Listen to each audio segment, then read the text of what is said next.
सच्चिदानंद सद्गुरु साईनाथ महाराज की जय। सद्गुरु भरद्वाज महाराज की जय। गुरुदेव दत्त। సద్గురు శ్రీడి సాయినాథుని యొక్క సన్నిధానంలో ఆచార్య కిలా భరద్వాజ మాస్టర్ గారి యొక్క ఆశీస్సులతో ఈరోజు డేగలపాలెం గ్రామంలో సాయి సన్నిధి గ్రంథంలోని విషయాలని వివరించుకోవడానికి ప్రయత్నం చేస్తున్నాం. సాయి సన్నిధి ఆ పదంలోనే ఉంది అద్భుతమైన ఆనందానుభూతి స్థితి. అది ఆ పదానికి అర్థం తెలుసుకుంటే ఆ ఆనంద అనుభవ స్థితిని మనం పొందగలం. ఆయన సన్నిధిలో ఉన్న ప్రతి ఒక్కరూ వారి వారి భావాలు వారి వారి ఆలోచనల ద్వారానే భావాన్ని అర్థం చేసుకున్నారు. మామూలుగా మొట్టమొదట బాబా షిరిడీకి వచ్చినప్పుడు ఆయన మహాత్ముడని ఎవరు గుర్తించలేరు. కారణం ఏంటంటే ఆయన వేషధారణ ఒకటి, రెండు ఆయన మాట్లాడే తీరు ఎలా ఉంటుందంటే మన దృష్టికి అది పిచ్చి చేష్టలకు కనబడుతుంది. అంటే ఇలా అనేవాడు ఇలా అనేవాడు, ఇలా అనేదానికి అర్థం ఉంటుంది, ఇలా అనేదానికి అర్థం ఉంటుంది. అంటే ఇలా అన్నప్పుడు పైన దృష్టించు చూడు, నిరంతరం కూడా పై పై పై స్థితిలో నువ్వు ఉండగలవు, కిందకి దిగవద్దు అని భావం ఒకటి ఉంటుంది. ఇలా అన్నప్పుడు వాటి భావాన్ని అర్థం చేసుకోలేక మనం అది పిచ్చి చేస్తూ వెలి చేస్తూ అంటాం. ఇప్పుడు వెంకటేశ్వర స్వామి ఉన్నాడు, వెంకటేశ్వర స్వామి ఆకారం అండి, ఒక చెయ్యి ఎలా ఉంది, ఇంకొక చెయ్యి ఎలా ఉంది గమనించారు ఎప్పుడున్నా? వెంకటేశ్వర స్వామి చెయ్యి ఇలా ఉంది, ఇంకో చెయ్యి ఇలా ఉంది, చూడు కొట్లు కనబడుతుంది. ఇలా ఉంది, ఏమిటి దీని అర్థము అంటే పాదాలను ఆశ్రయించు. ఈ చెయ్యి ఎక్కడ ఉంటుంది? పాదాల వైపు ఉంది. పాదాలను ఆశ్రయించు, నన్ను అక్కుని చేర్చుకుంటా. నువ్వు పాదాలను ఆశ్రయిస్తే నేను అక్కుని చేర్చుకుంటా అని దాని భావం ఉండొచ్చు. ఇట్లా ఒక్కొక్క మహాత్ముడు లేక అవతార పురుషుడు ఒక్కొక్క దేవతలో ఉన్న వారి యొక్క ఆకార దృష్టి అన్నామా, లేకపోతే వారున్న స్థితిలో ఉన్నామా అంటే ఇట్లా ప్రతి ఒక్క ఇట్లా కూడా మనం అంతరార్థం గ్రహించగలగాలి. ఏదో చూస్తున్నాం ఏదో వింటున్నాం అని కాకుండా అట్లే బాబా విషయంలో కూడా ఆయన మహాత్ముడిని గుర్తించడం అసలు సాధ్యమేదే కాదు. ఎందుకంటే ఆ వేషం ఎలా ఉంది చెప్పండి? ఆయన మహాత్ముడు దేవుడు అంటే మనం నమ్ముతారా? ఆయనకి ఏమన్నా కాషాయ గుడ్లు వేసుకున్నాడా? రుద్రాక్షమాలు ధరించున్నాడా? అనవసరంగా ఉపన్యాసం ఇస్తున్నాడా? అనవసరంగా భజన సంగీతం పాడుతూ కూర్చున్నాడా? ఊరు వాళ్ళ తిరిగి ఏమైనా ప్రచారం చేశాడా? అది ఏమి లేదు. మరి ఆయన మహాత్ముడు ఎలా అనగలం? మన పామర దృష్టికి అది అర్థం కాదు. మహాసాపతి అనేక జన్మ సంస్కారం వల్లనే బాబా శ్రీలు అడుగు పెడతాని ఆయే సాయిని తెచ్చాడు. అంతటి స్థితి అంతటి అవగాహన మన వాళ్ళకి సామాన్యంగా పామరులు అనే వాళ్ళకి మనకి ఎవరికి అర్థం కాదు. కానీ ఆయన మహత్యం చూసి ఎవరు చెప్తారు బాబా గొప్పవాడండి, ఆయన దగ్గరికి వెళితే మన కష్టాలు తీరుతాయని, మన బాధలు తీరుతాయని, మనశ్శాంతి కలుగుతుందని అని చెప్పినప్పుడు నాకు చెప్పాడు అనుకోండి, ఈ దేవలపలు ఉన్నారని నేను వస్తాను. నేనేం ఊహిస్తాను? ఓహో బాబా అంటే ఒక తపస్సంపన్నేమో, ఒక ఆశ్రమం ఉంటుందేమో, అనేక మంది శిష్యులు ఉంటారేమో అనే దృష్టిలోకి వస్తాం. ఇక్కడ మహాత్ముడు ఉన్నాడంటే మన దృష్టి ఏంటి? మహాత్ముడు పదం కొత్త పదం అన్నట్టు. స్వామి అంటే ఇది పదం. పలానా స్వామి వచ్చి ఒక స్వామి దిగాడంటే మనం ఎలా ఊహిస్తాం? స్వామి అంటే ఒక స్వామి అంటే కమలను పెట్టుకుంటాడేమో, దండం పెట్టుకుంటాడేమో, దండం అంటే కొయ్యి పెట్టుకుంటాడేమో, మెల్ల ద్రాక్ష వేసుకుంటాడేమో, ఇట్లా స్వామి అదే కదా అనుకుంటాం. మనం కాషాయం వేసుకుంటాడే అనుకుంటాం కదా. ఆ విధంగా అనుకుంటూ ఒక ఉద్దవేశపు బాధ్యతను బాబా దర్శనానికి వచ్చాడు. వచ్చిన తర్వాత ఆయనకి ఒక గుర్రం మీద వస్తాడు. అప్పుడంతా గుర్రాల మీద ప్రయాణమే కదా. ఆ గుర్రమా పొగరబోతుంది. అంటే మామూలు చూస్తుంటాం, ఎద్దులు చూస్తుంటాం. ఒకటి చూడండి సాఫీగా పోతుంది, కొన్ని రంకిలేస్తుంది, పరిగిస్తుంది, దాన్ని ముక్కు తాడేస్తారు. అంటే ఆ ముక్కు తాడేస్తే అది మన మాట వింటుంది అని ఉద్దేశంతో ఇలా గుర్రం మీద ప్రయాణిస్తే అది గుర్రమేమో పొగరబోతు గుర్రం. మనుషులు కనపరిచారు, మనుషులు పోతుంది, కాలుతులు అంతుంది, కొరికేస్తుంది, ఇట్లాంటి గుర్రం. సరే ఏదో అతడికి మాట వింటుంది కాబట్టి భయం. అతను ఉంటే అతని మాట వింటుంది, అతను లేకుండా కట్టుబడేవాడు అనుకోండి, అది మరి గలాట చేస్తుంది. అటువంటి గుర్రంతో ఎక్కి షిరిడీకి పొలిమేరలో వచ్చాడు. షిరిడీ పొలిమేర అంటే అది పెద్ద ఊరేం కాదు కదా షిరిడీ అంటే. ఇప్పుడు దేవలపాలెం రావాలంటే ఇప్పుడు బయట అంతే పొలాలు ఉన్నాయి కదా, దేవలపాలెం అంటే టౌన్ ఉంటుంది, లేదు ఉండదు కదా. అలా వస్తుంటే రాహత పక్క ఉండేది దేవలపాలెం ఒకే దారి, ఇంత దారి ఏం లేవు. పోనీ ఆ దారిలో వచ్చి వస్తున్న తర్వాత గుర్రాలు కట్టేయాలి కదా. గుర్రాలు కట్టారు, ఊళ్ళో కట్టామనుకోండి అది అందరిని ఖర్చు చేస్తుంది, అందరిని తంతుంది. అందులో ఊళ్ళో కట్టకుండా దేవలపాలెం ఎంత దూరం ఉంది, అక్కడ టర్నింగ్లో ఉంది, అక్కడ చిన్న తుమ్మ చెట్లు లోపల ఉన్నాయి, ఆడు కట్టాడు. కట్టేసి నడిచి వస్తూ ఉంటే ఈ దారిలో వస్తా అంటే ముసలాయన కనబట్టాడు. ఆయన ఇక్కడ బాబా ఎవరు ఉన్నారంటే ఆయన దర్శించాలంటే ఏమంటే ఆయన తిట్టడం ప్రారంభించాడు.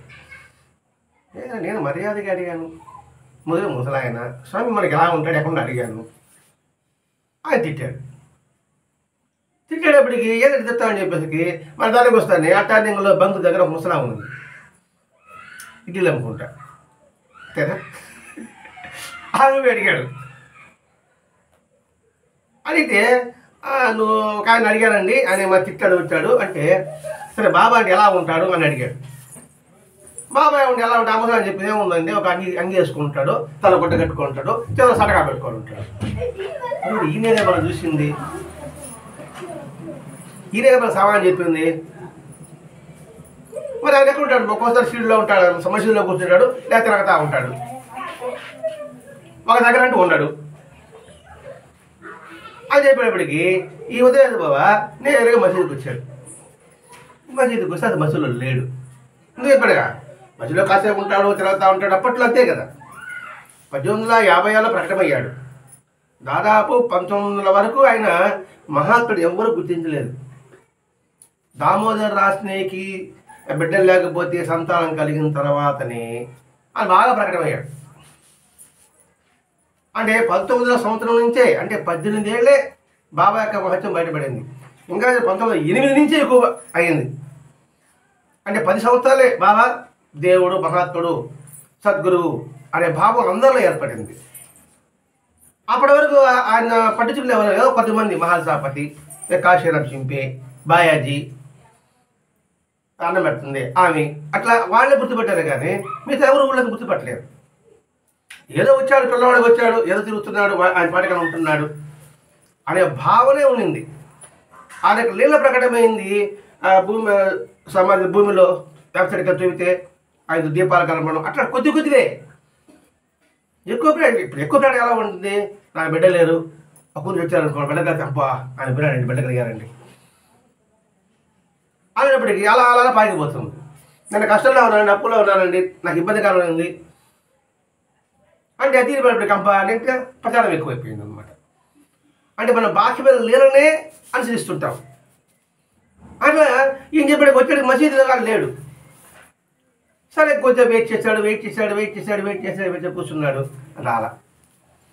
సరే ఇంకా రాలని ఎత్తుక్కుంటూ పోయాడు. ఎత్తుకుంటే పోతా అంటే ఆ గుర్రం దగ్గర కనబడ్డాడు. ఈయన గుర్రం ఎట్ట కట్టాడు, మామూలు కట్టేశాడు, కాలు కూడా దారం కట్టేసి ఉన్నాడు.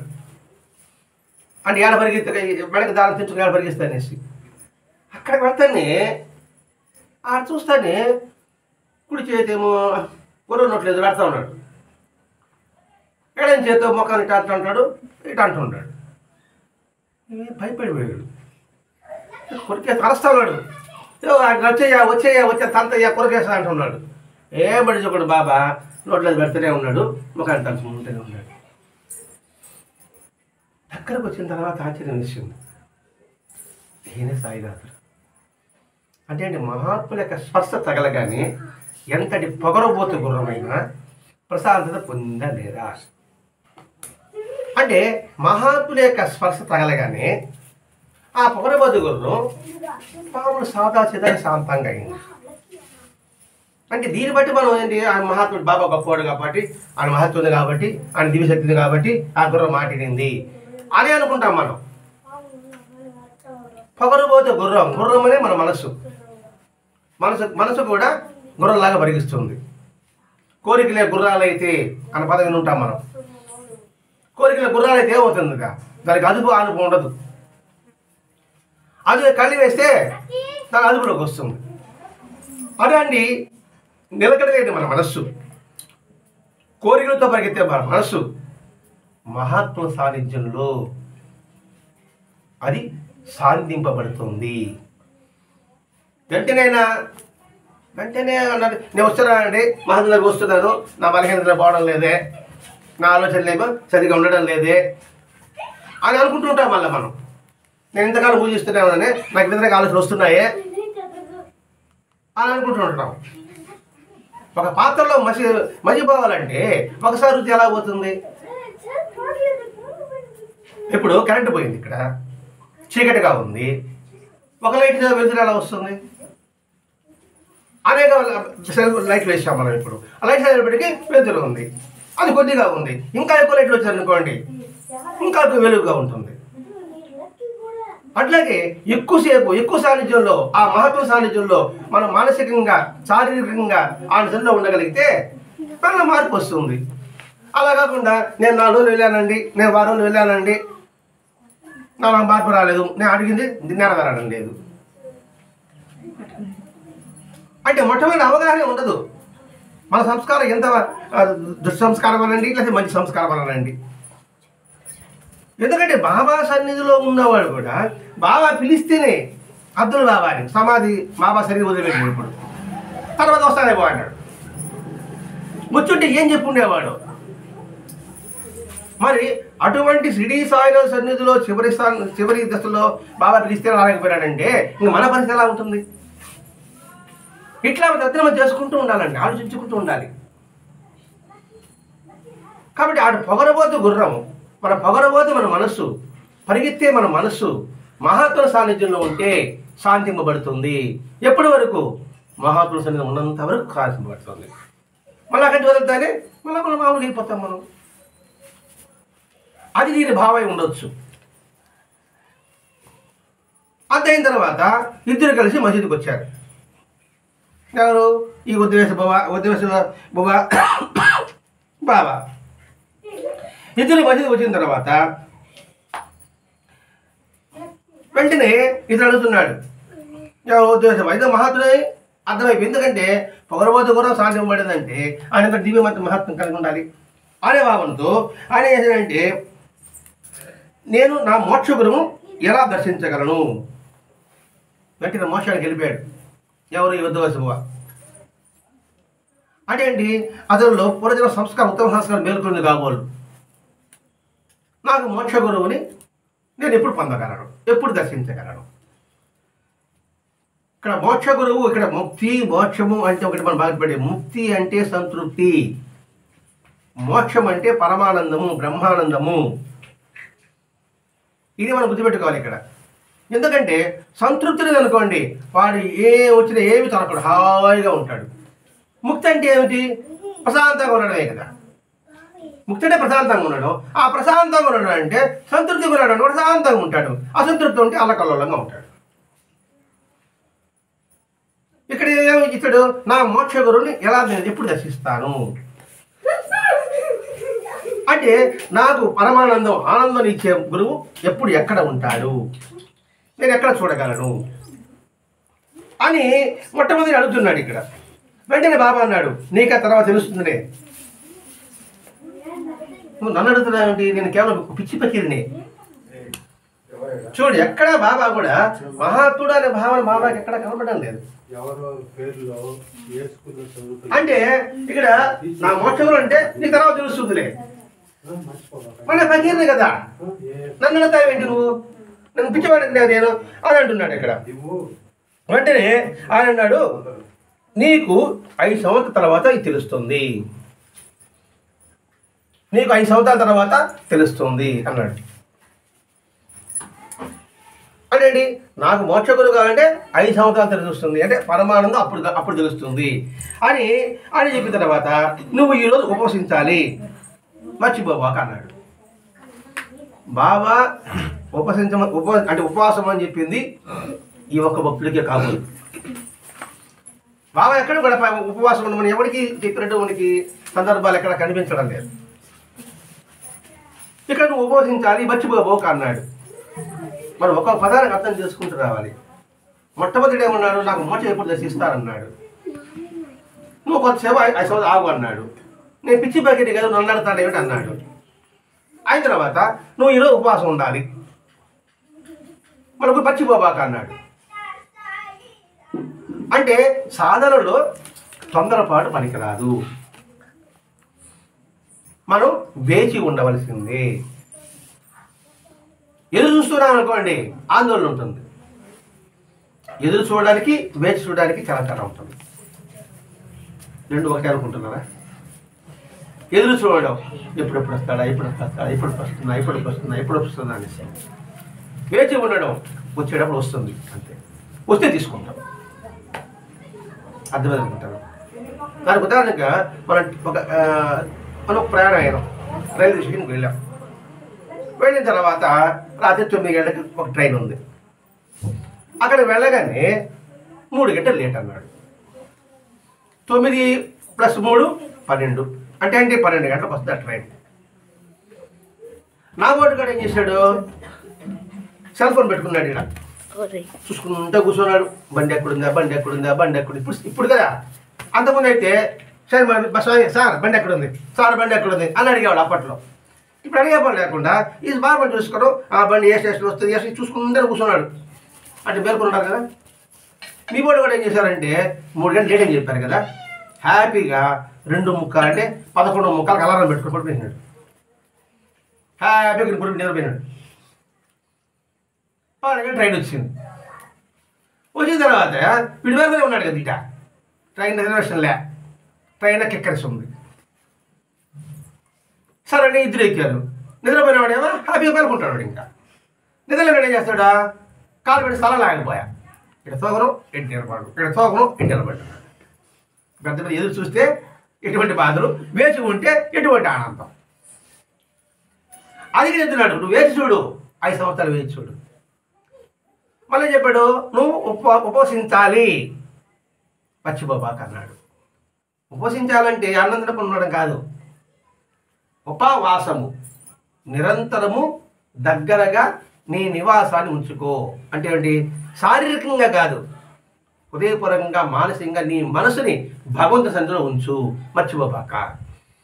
నువ్వు మోక్షగురు అడిగావు కదా, మోక్షగురు అడిగిన తర్వాత ఆనందం కావాలంటే ఎక్కడికి పోవాలి?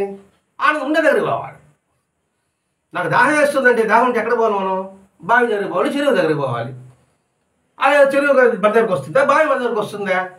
రాదు. ఒక పండు కావాలి, ఒక కాయ కావాలి, చెట్టు దగ్గర పోతే వస్తుంది.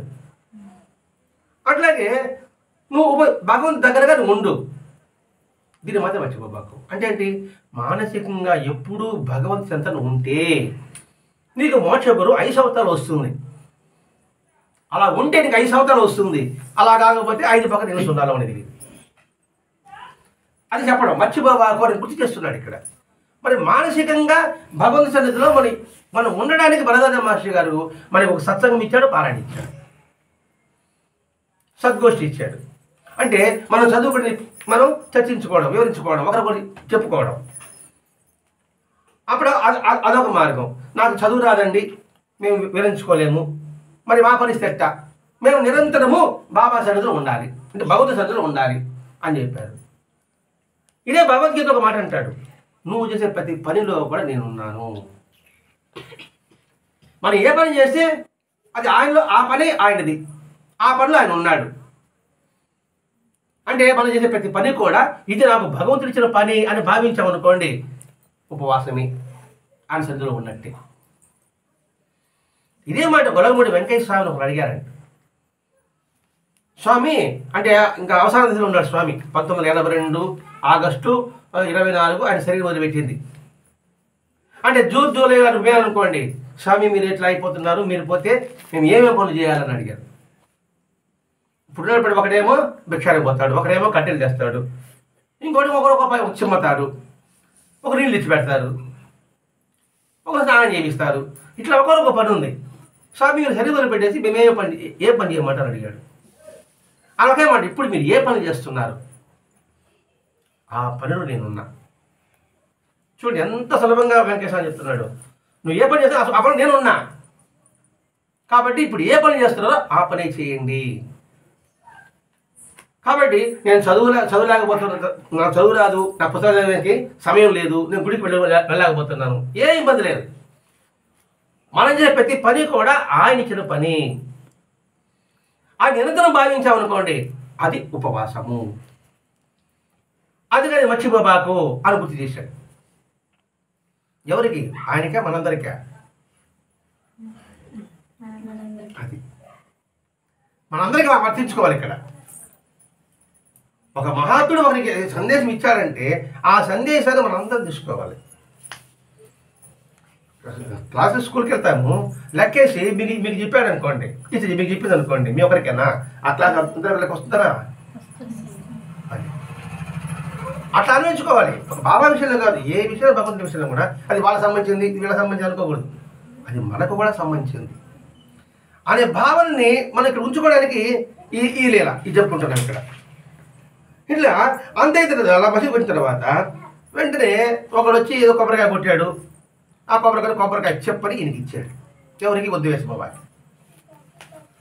కొబ్బరి చేపిస్తానే మరి ఎవరికి? నాకు ఇచ్చాడు కదా, అతను గబగ తింటాం మనం. సహజంగా అదే కదా, ఎవరికి లేదని చెప్పేసి ముందు తినేస్తాం. మళ్ళా ఎవరు అడగతారేమో, ముందు మనం తింటాం, తర్వాత మిగిలిన ఆలోచిస్తాం. అని గబగబా ఆ కొబ్బరి తింటామంటే బాబా అంటున్నాడు, అంత తొందరగా ఎలాగా? ఒక్క గుట్టతో జొన్న రొట్టెంతా మింగాలంటే వీలవుతుందా? ఇక్కడ ఇచ్చింది కొబ్బరి చెప్ప, అనిందేమో జొన్న రొట్టె. ఎందుకు తొందర? కొబ్బరి చెప్పిగా తొందర ఉంది, జొన్న రొట్టెకి అని ఎందుకు తొందర? జొన్న రొట్టె అంటే చాలా గట్టిగా ఉంటుంది. నేను జొన్న రొట్టె చూసాను ఎప్పుడున్నా? జొన్నతో రొట్టె చేస్తే బాగా గట్టి, మన ఆ ప్రాంతం బాగా తింటారు, ఇష్టంగా తింటారు. మనకి ఆ జొన్న రొట్టె తినాలంటే పళ్ళు తుడిపోతాయి, మనకి అలవాటు పడిపోయింది. వాడికి మా షేగాము ఆ ప్రాంతం వేస్తాం. గజాన్ని మన దగ్గర వెళ్ళినప్పుడు మధ్యాహ్నం భోజనం రండి అన్నాడు. బా దండికి పోయినాను, గమ్మపోయిన భోజనానికి ఆడిపోతే జొన్న రొట్టె పెట్టాడు. బాగుండని 2-3 వేసుకున్నాం, మనకేంటి తగ్గితే చపాతీలా కూడా అనుకుంటుంది. ఒక్కటికి అయిపోయింది, సగం అయిపోయింది. పని ఇంకేం చేస్తుందండి, బయట వాళ్ళకి ఇచ్చుకుంటే వచ్చేసినాం. అలా విధంగానే జొన్న రొట్టె ఏ విధంగా అయితే గట్టిగా ఉంటుందో ఆత్మజ్ఞానం కూడా చాలా గట్టిగా ఉంటుంది. ఆ జొన్న గట్టిగా దాన్ని నమిలి మింగాలంటే ఎంత గట్టిగా పంటిని బాగా ప్రెస్ చేసి దాన్ని మెత్తగా చేసి ఆరు లోపల పంపిస్తే ఎలా ఉంటుందో ఆత్మజ్ఞానం కూడా నిరంతరం ప్రెస్ అంటే ఏంటి, భగవత్ నిరంతరం దాని తోపుడు అనేది మన మనసుకుంటూ ఉండాలి. గబగబా తిన్నాను అనుకోండి, అది మిగుడు పడదు. అలాగే వెంటనే భగవద్ దర్శనం కావాలన్నా అనుకోండి, అది మిగుడు పడదు. ఎందుకంటే ఒకవేళ భగవద్ కలిగినా కూడా మనం తట్టుకోలేము.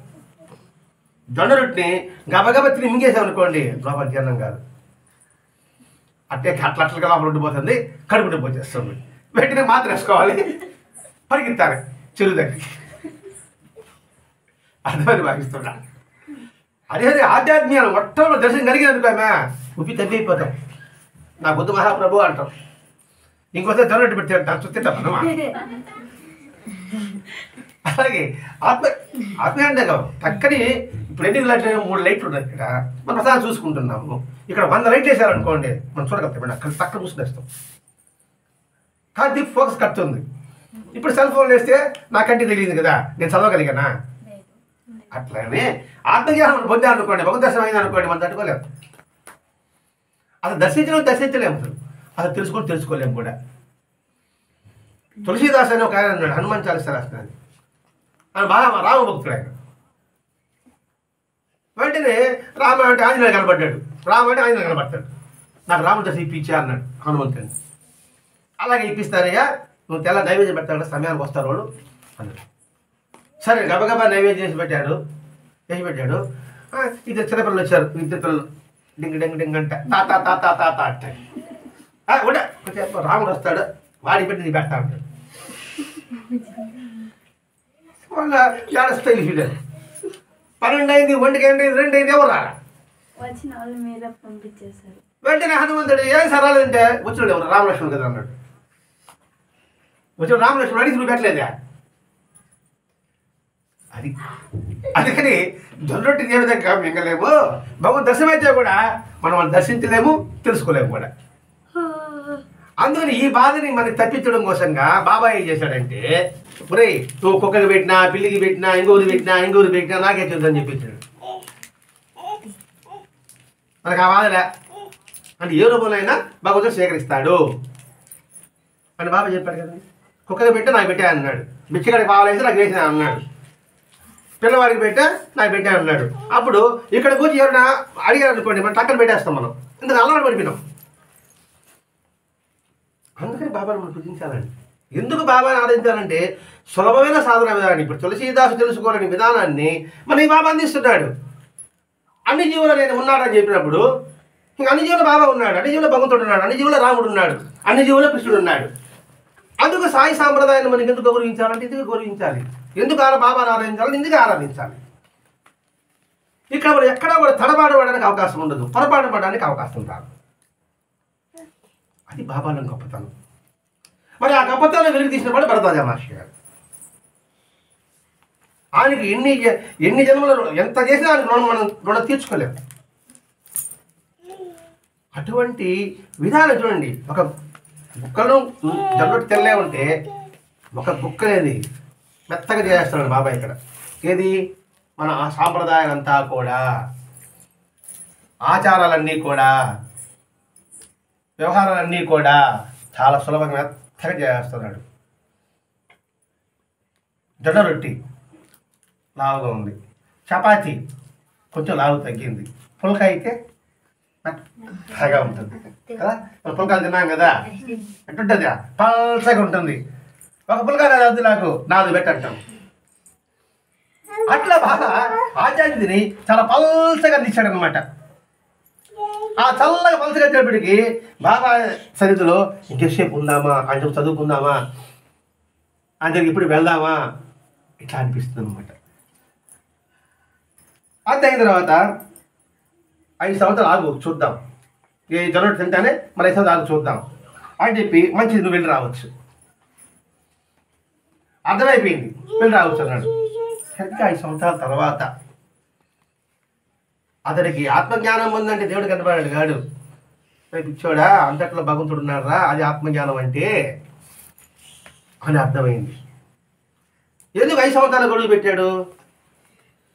5 జ్ఞానేంద్రియాలు మనకి: కన్ను, ముక్కు, చెవి, నోరు, నాలుక, స్పర్శ, చర్మము.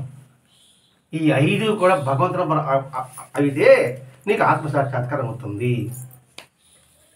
కన్ను చూస్తుంది, చూసిన తర్వాత చాలా అందంగా ఉంది కాదు, భగవంతుడు ఎంత అందంగా సృష్టించాడు, అది ఆత్మజ్ఞానం. వింటూ ఉంటాం, ఏదో ఒకటి వినడం కాదు, భగవంతుడి కీర్తన వింటున్నాం, అది ఆత్మజ్ఞానం.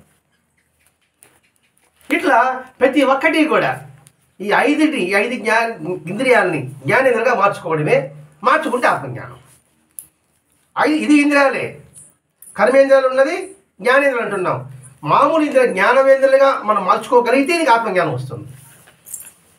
అందుకని ఒక్కొక్కటి కన్ను భగవంతుని చూడు, నాలుక భగవంతుని మాట్లాడు, భగవంతుని విను, భగవంతుని యొక్క లీలనే వాసన చూడమంటే భగవంతుని లీలని ఆస్వాదించు, స్పర్శ భగవంతు సన్నిధిని అనుభవించు.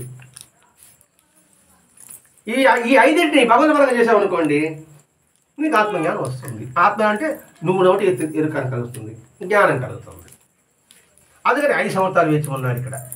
ఎందుకంటే ప్రతి ఒక్క అంకికి మనం ఒక అర్థాన్ని మనం లింక్ చేసుకుంటూ వస్తున్నాం. ఎందుకంటే ఇప్పుడు 5 చూసినప్పుడు ఇప్పుడు 2 అంటేనే మనకి అనిపిస్తుంది, శ్రద్ధ సబూరి కనబడుతుంది. 2 రూపాయలు అంటేనే బాబా 2 రూపాయలు దక్షిణ అడిగాడు కదా అనిపిస్తుంది. అంటే గుర్తు వచ్చేస్తుంది కదా.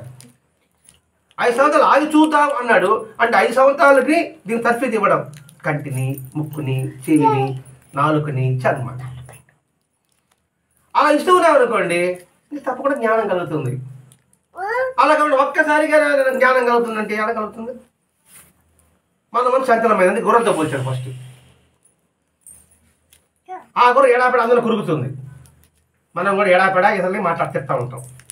అదే కొరకడం అంటే, ఇంకేవచ్చు కొరకడం అంటే లేదా చెవులు కొరుక్కుంటా ఉంటాం, గుసగుస మాట్లాడుతూ ఉంటాం ఆ వాళ్ళ గురించి వీళ్ళ గురించి. ఇప్పుడు కొరకడమే కదా నృత్య, ఎక్కడికంటే పరిగిస్తాం. అదే కట్టేశాడు అనమాట ఆయన. బాబా చెయ్యి తగలుతానే ఆ ప్రశాంతి ఏర్పడింది. ఆ ఆలోచన అంటే దుష్టమైన ఆలోచన తిరిగిపోయింది. కాబట్టి ఆ గుర్రం మనసు ఏ విధంగా బాబా సన్నిధిలో కట్టడయిందో మన మనసు కూడా వీరి సన్నిధిలో కట్టడి అవుతుంది. ఇట్లా ఒకటి కదా, ప్రతి ఒక్కటి కూడా. ఇంకోటి శంకర్రావు అనేవాడు బాబా దగ్గరికి వచ్చిన తర్వాత ఎవరు దర్శించాడు. బాబా పిచ్చివాడు అంటారని చూద్దాం అనేసి కొంచెం బాబా పిచ్చికాయలు పెడుతున్నాడు. ఎందుకు పిచ్చికాయలు పెడతాడు ఈయన, ఎందుకు అనవసరంగా చేస్తున్నాడు అని శంకర్రావు అన్నతుడు అనుకుంటూ వస్తున్నాడు. వచ్చి అందరూ తరిమేశాడు. వీడు వెళ్ళిపోమన్నాడు. ఏం చెప్పాడు అతడు విన్న సంగతి అంటే, బాబా పిచ్చోడరా, అందరూ తిడతాడరా, ఇది వచ్చాడు శంకర్రావు. ఎవడు చెప్పాడు? నాకు చెప్పాడండి. బాబా వెళ్ళిపోతాడండి, ఎవడు భయంకరంగా తిడతా ఉంటాడు, పడతా ఉంటాడు, చాలామందిని బుద్ధులు మాట్లాడుతూ ఉంటాడు అని నాకు చెప్పాడు. నా మాట ఎలా ఉంటుంది? అవునుగా బాబు, అవునుగా బాబు, అవునుగా అంజమేనా అనుకుంటూ భయంగా వస్తాడు కదా. నేను అడిగాను, భయంగా వస్తాడు ఏం చేయడా? ఆ సమయానికి అభివృద్ధి చేస్తున్నాడు ఆయన. పోండి పోండి పోండి పోండి అంటున్నాడు. ఆయన పొమ్మనేది ఏంటి? నువ్వు విన్నావే నీ ఆలోచనలు, ఆ దుష్టమైన ఆలోచనలు పోగొడుతున్నారు అన్నమాట.